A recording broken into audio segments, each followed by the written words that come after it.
Rajkot મનપા general બોર્ડમાં વિપક્ષે સવાલ કર્યો છે।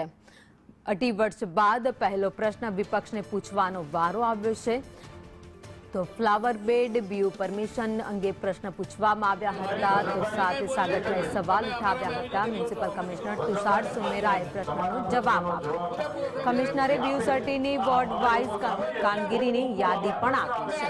તો હાલમાં 8 પરમિશન બીયુ મામલે અપાઈ છે। આરએમસી કમિશનરે નિવેદન આપ્યું। રાજ્ય સરકારના જીઆરને ધ્યાને લઈને પરમિશન આપવામાં આવી છે।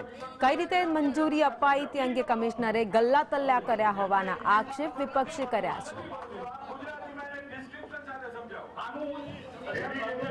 વધુ અપડેટ સાથે સંવાદદાતા મયુર સોની મારી સાથે જોડાઈ ગયા છે। મયુર, અત્યારે રાજકોટ મનપાનું જનરલ બોર્ડ મળ્યું હતું, જેમાં પણ સામસામે ઉગ્ર બની રહ્યા હોય તેવા દ્રશ્યો સામે આવ્યા છે બોર્ડમાંથી।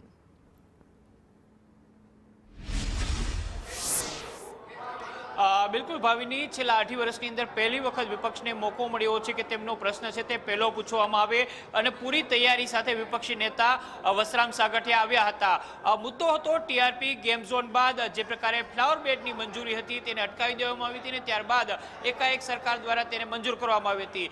વિપક્ષે સવાલ ઉઠાવ્યા હતા કે ફ્લાવર બેડને લઈને જે કંઈ પણ પ્રશ્નો હતા તેમાં અત્યાર સુધીની અંદર કેટલા પ્રોજેક્ટો છે તેમને મંજૂર કરવામાં આવ્યા છે, કયા કયા બિલ્ડરના આ પ્રોજેક્ટો મંજૂર થયા છે। રાજકોટની અંદર 5000 કરતાં વધુ ફ્લેટ છે એ ફ્લાવર બેડની મંજૂરી અને નામંજૂરીના કારણે અટવાઈ ગયા હતા। જો કે તે અંગેનો પરિપત્ર આવી જતા હવે આ પૈકીના કેટલા પ્રોજેક્ટો મંજૂર થયા છે। વિપક્ષને આશંકા હતી કે જે મોટા બિલ્ડરો છે કે જેમની લાગવગ છે, જેમને અગાઉથી અરજી કરેલી હતી, તેમના લાભાર્થે જ આ બધી વસ્તુઓ થઈ રહી છે। નાના લોકો છે કે જેમના 1 કે 2 યુનિટના ઘર છે તેમને આનો કોઈ લાભ નહીં મળે। એટલું જ નહીં, પરંતુ જે મંજૂરીઓ આપવામાં આવી છે એ વિપક્ષના પ્રશ્ન બાદ તાત્કાલિક અસરથી સ્થળ તપાસ કરીને મંજૂરી આપવામાં આવી છે। એટલું જ નહીં, પરંતુ વિપક્ષના આ પ્રશ્નને સત્તા પક્ષના નગરસેવકો છે એમનું પણ એટલું જ સમર્થન હતું, કારણ કે આખા જનરલ બોર્ડની અંદર મ્યુનિસિપલ કમિશનરથી લઈને ટાઉન પ્લાનિંગ વિભાગ છે તેને ઘેરવાની કોશિશ છે તે કરવામાં આવી હતી।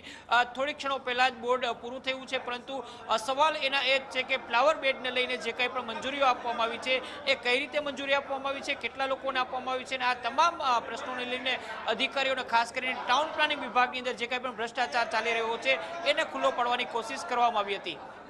આભાર માહિતી માટે।